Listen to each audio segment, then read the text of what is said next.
ഇന്ന് നമുക്ക് ചിന്തിക്കാനുള്ളത് ചില വാതിലുകളെ കുറിച്ചാണ്.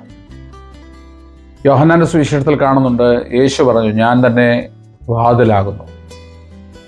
എന്നിൽ കൂടെ കടന്നു മാത്രമേ ഒരാൾക്ക് രക്ഷപ്പെടുവാൻ കഴിയത്തുള്ളൂ.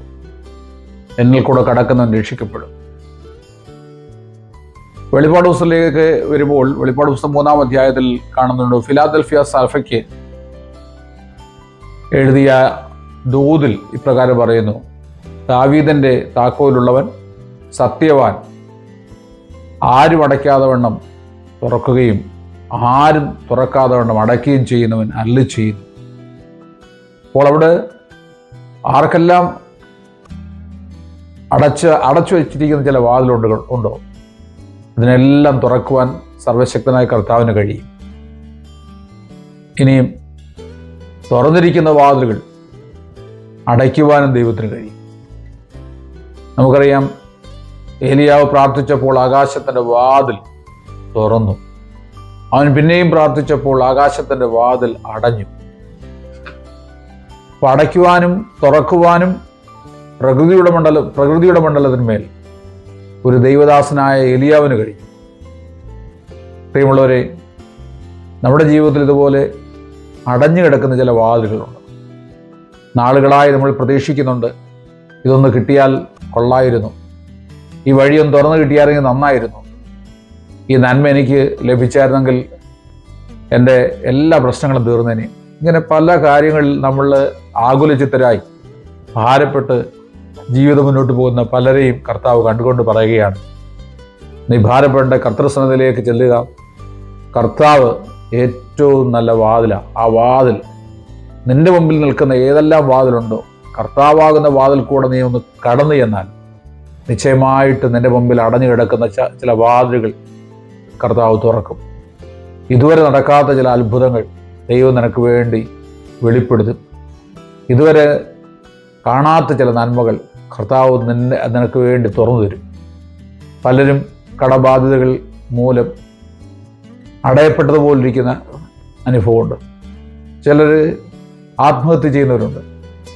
കഴിഞ്ഞ ദിവസങ്ങൾ നമ്മൾ പേപ്പറിൽ വായിച്ചു, മനോരമയിലും ചാനലിലും ഒക്കെ വന്നു, തിരുവല്ലയിൽ ഒരു കുടുംബം ആത്മഹത്യ ചെയ്തു, ഒരപ്പനും അമ്മയും.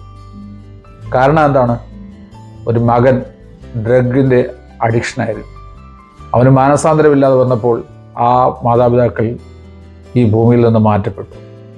പ്രിയമുള്ളവരെ, എത്ര ദാരുണമാണ്, എത്ര ദയനീയമാണ്. എന്നാൽ അവരെ രക്ഷിക്കാൻ കർത്താവിന് കഴിയില്ലേ? നിശ്ചയമായിട്ട് കഴിയും. എൻ്റെ ജീവിതത്തിൽ പല അനുഭവങ്ങളുണ്ട്. ഇതുപോലെ ഡ്രഗ് അഡിക്റ്റ് ആയിട്ടുള്ള പല കുടുംബങ്ങളെ രക്ഷിച്ചെടുക്കുവാൻ തക്കവണ്ണം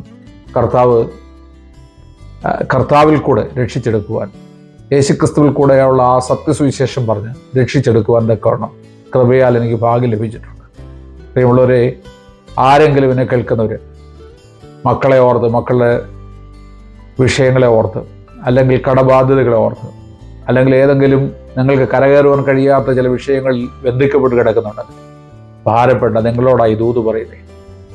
ആ വാതിൽ, കൊട്ടി അടയ്ക്കപ്പെട്ടിരിക്കുന്ന ആ വാതിൽ തുറന്നു തരുവാൻ കർത്താവിന് കഴിയും. ദൈവത്തിലുള്ള ആശ്രയം അറ്റുപോകാതെ സൂക്ഷിക്കുക. ഈ ദിവസങ്ങൾ ദൈവം നിനക്കായി പുതിയ വാതിലുകൾ തുറന്നു തരും. ചില നന്മകളുടെ വാതിലുകൾ ദൈവം തുറന്നു തരും. കടബാധ്യതകൾ തീർക്കാനുള്ള വഴികൾ ദൈവത്തിൻ്റെ ആത്മാവ് തുറന്നു തരും. പുതിയ മേഖലകളിലേക്ക് യാത്ര ചെയ്യുവാനുള്ള വാതിലുകൾ ദൈവത്തിൻ്റെ ആത്മാവ് തുറന്നു തരും. ആകാശത്തിൻ്റെ കിളിവാതിലുകൾ ദൈവത്തിന് തുറന്ന് സ്ഥലം പോരാതെ വരുവോളം അനുഗ്രഹിക്കാമെന്ന് കർത്താവ് വാഗ്ദത്തം ചെയ്തിട്ടുണ്ട്. നിശ്ചയമായിട്ടും എല്ലാ നല്ല ദാനങ്ങളും ഉയരത്തിൽ വരുന്നുണ്ട്. ആ വാതിലും തുറന്നാൽ മതി. പ്രാർത്ഥന കൊണ്ട് ദൈവസ്ഥനിൽ നിന്ന് ഇടിവിൽ നിന്നാൽ മതി. നിന്റെ പ്രാർത്ഥന സ്വർഗത്തിലെത്തുകയും സ്വർഗത്തിൻ്റെ വാതിലുകൾ തുറക്കുകയും ചെയ്യും. സ്വർഗത്തിൻ്റെ വാതിൽ തുറന്നാൽ നീ അവൻ്റെ ശബ്ദം കേൾക്കും. നീ അവൻ്റെ ശബ്ദം കേട്ടാൽ നീ അവനെ അനുസരിച്ച് അവൻ്റെ പിന്നാലെ പോകാനിടയായിത്തീരും. നീ അവൻ്റെ പിന്നാലെ പോകാൻ തുടങ്ങിയാൽ പച്ചയായ പുൽപ്പുറങ്ങളിൽ ദൈവത്തിൻ്റെ ആത്മാവ് നിന്നെ നടത്തും. സ്വസ്ഥതയുള്ള വെള്ളത്തിനടുത്തേക്ക് നിന്നെ കൊണ്ടുപോകും. ഹല്ലേലൂയ, ആമേൻ. അങ്ങനെ പറയുമ്പോൾ, അങ്ങനെ ഇരിക്കുമ്പോൾ ദാവീദ് പറഞ്ഞതുപോലെ, യഹോവ എൻ്റെ ഇടയനാകുന്നു, എനിക്ക് മുട്ടുണ്ടാകുകയില്ല. ഏത് സന്ദർഭങ്ങളിലും ഒരു നല്ല വാതിൽ ദൈവത്തിൻ്റെ ആത്മാവ് നിനക്ക് വേണ്ടി തുറന്നു തരും. Praise the Lord. ഒരു കാര്യം ഓർക്കണം, പഴയ നിയമത്തിൽ യോസഫ് എന്ന് പറയുന്ന നല്ലൊരു മനുഷ്യനുണ്ടായിരുന്നു, ദൈവത്തിൻ്റെ കൃപ ലഭിച്ചവൻ. എന്നാൽ സ്വന്തം സഹോദരങ്ങളെല്ലാം കൂടി കൊണ്ടുവന്ന് അവനെ പൊട്ടക്കണ്ണിലിട്ടു.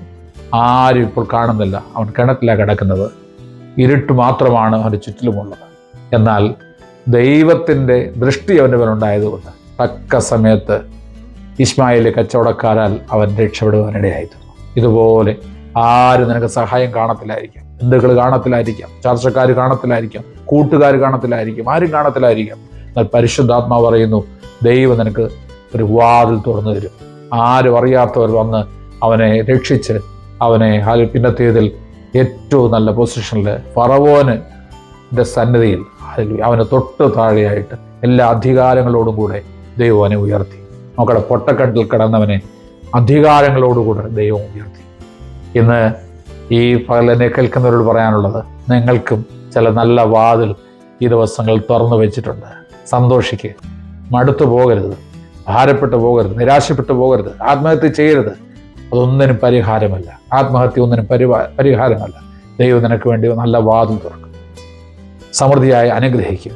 യേശുവിൻ്റെ നാമത്തിൽ ഞാൻ ഒരുമിച്ച് ഈ വിശ്വസിക്കുന്നവർക്ക് വേണ്ടി പ്രാർത്ഥിക്കുന്നു. അവരുടെ വിടുതൽ പ്രാപിക്കണമെന്ന് പ്രാർത്ഥിക്കുന്നു, യേശുവിൻ്റെ നാമത്തിൽ തന്നെ. ആമേൻ. ഈ വാചനം നിങ്ങൾക്ക് അനുഗ്രഹമായെങ്കിൽ മറ്റുള്ളവർക്കും ഷെയർ ചെയ്യുക. ദൈവത്തിൻ്റെ ആത്മാവ് നിങ്ങളെ സഹായിക്കട്ടെ.